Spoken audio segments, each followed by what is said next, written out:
débat d'orientation budgétaire. Le débat d'orientation budgétaire est un débat de prospective.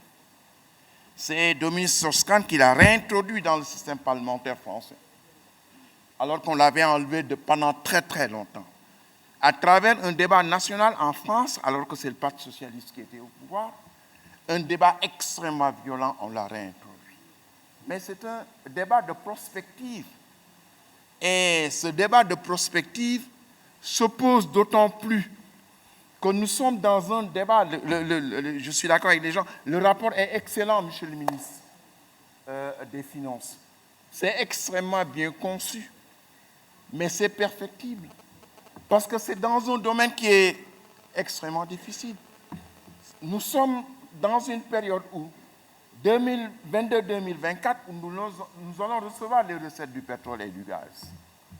Donc, nous avons une période avec ce débat pour la première fois dans l'histoire du Sénégal, si nous nous parce que nous avons la perspective de ressources que notre pays n'a jamais eues. Mais dans le même temps, je me pose la question de savoir est-ce que nous ne pouvons pas faire de la géopolitique en ce moment précis? Parce qu'à cause de la situation dans notre sous-région, il y a des gens qui ont autant de ressources que nous, mais ils n'ont pas pu les exploiter.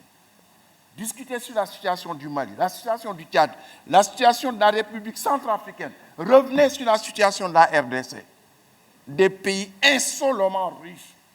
Mais ils ne peuvent pas utiliser cette richesse-là pour l'introduire dans une opération d'anticipation, de prospective, pour les réinvestir dans le développement de ce pays. C'est pour ça que, Monsieur le Président, Monsieur le Ministre, je vous demande avec vos collègues, vos brillants collègues, de vous donner un exercice de géopolitique, savoir comment éviter la situation du Mali où aujourd'hui le Mali est totalement bloqué.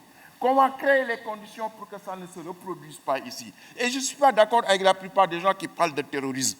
Le terrorisme dans cette sous-région, et je le dis avec toute responsabilité, le terrorisme dans cette sous-région, c'est la France et personne d'autre.